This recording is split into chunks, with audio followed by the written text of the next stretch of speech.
Charlotte's Web, Chapter 18, in 3, 2. Chapter 18, The Cool of the Evening.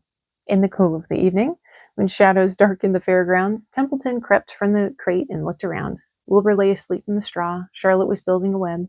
Templeton's keen nose detected many fine smells in the air. The rat was hungry and thirsty. He decided to go exploring. Without saying anything to anybody, he started off. "Bring me back a word," Charlotte called after him.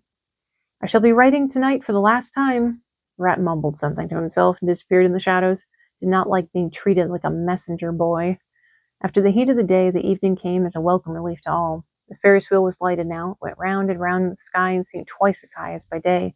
There were lights on the midway, and you could hear the crackle of the gambling machines and the music of the merry-go-round and the voice of the man in the Beano booth calling numbers. The children felt refreshed after their nap. Fern met her friend Henry Fussy, and he invited her to ride with him in the Ferris wheel. He even bought a ticket for her so it didn't cost her anything. When Mrs. Arabelle happened to look up into the starry sky and see her little daughter sitting with Henry Fussy and going higher and higher in the air, and saw how happy Fern looked, she just shook her head. My, she said. Henry Fussy, think of that. Well, someone else called it, so I'm just saying. Templeton kept out of sight in the tall grass behind the cattle barn. He found a folded newspaper. Inside it were leftovers from somebody's lunch. Deviled ham sandwich, a piece of... Can you imagine what that would be like after the heat of this fair day of deviled ham sandwich? Piece of Swiss cheese, part of hard-boiled egg, and the core of a wormy apple. The rat crawled in and ate everything. Then he tore a word out of the paper, rolled it up, and started back to Wilbur's pen. Charlotte had her web almost finished when Templeton returned, carrying the newspaper clipping. She had left a space in the middle for the web. At this hour, no people were around the pig pen, so the rat and the spider and the pig were by themselves. "I hope you brought a good one," Charlotte said. "It is the last word I shall ever write." "Here," said Templeton, unrolling the paper. "What does it say?" asked Charlotte. "You'll have to read it for me." "It says humble," replied the rat. "Humble," said Charlotte. "Humble has two meanings. It means not proud, and it means near the ground." "That's Wilbur all over. He's not proud, and he's near the ground." "Well, I hope you're satisfied," sneered the rat. "I'm not going to spend all my time fetching and carrying. Came to this fair to enjoy myself, not to deliver papers." "You've been very helpful," Charlotte said. "Run along if you want to see more of the fair." The rat grinned. "I'm going to make a night of it," he said. The old sheep was right. The fair is a rat's paradise. What eating, and what drinking, and everywhere good hiding, good hunting. Bye-bye, my humble Wilbur. Fare thee well, Charlotte, you old schemer. This will be a night to remember in a rat's life. He vanished into the shadows. Charlotte went back to her work. It was quite dark now. In the distance, fireworks began going off, rockets scattering fiery balls in the sky. By the time the Arabelles and the Zuckermans and Lurvy returned from the grandstand, Charlotte had finished her web. The word humble was woven neatly in the center. Nobody noticed it in the darkness. Everyone was tired and happy. Fern and Avery climbed into the truck and lay down. They pulled the Indian blanket over them. Lurvy gave Wilbur a forkful of fresh straw. Mr. Arabelle patted him. "Time for us to go home," he said to the pig. "See you tomorrow."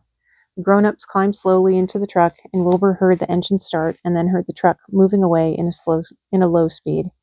He would have felt lonely and homesick had Charlotte not been with him, and he never felt lonely when she was near. In the distance, he could still hear the music of the merry-go-round.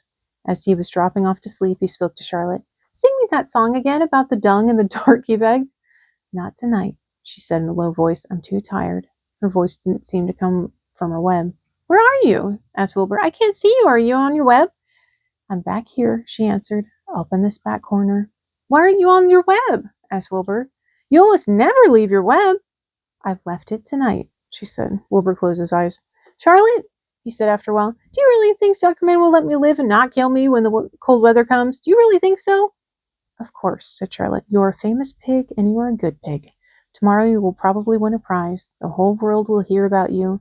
Zuckerman will be proud and happy to own such a pig. You have nothing to fear, Wilbur, nothing to worry about. Maybe you'll live forever, who knows? And now go to sleep." For a while there was no sound. Then Wilbur's voice. "What are you doing up there, Charlotte?" "Oh, making something," she said. "Making something as usual." "Is it something for me?" asked Wilbur. "No," said Charlotte. "It's something for me for a change." "Please tell me what it is," begged Wilbur.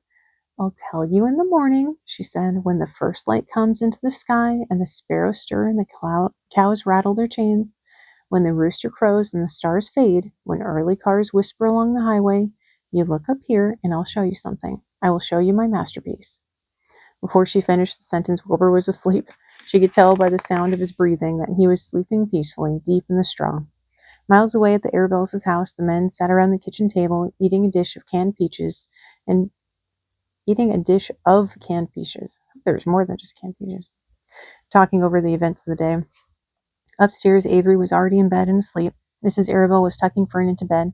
"Did you have a good time at the fair?" she asked as she kissed her daughter. Fern nodded. "I had the best time I've ever had anywhere or any time in all of my whole life."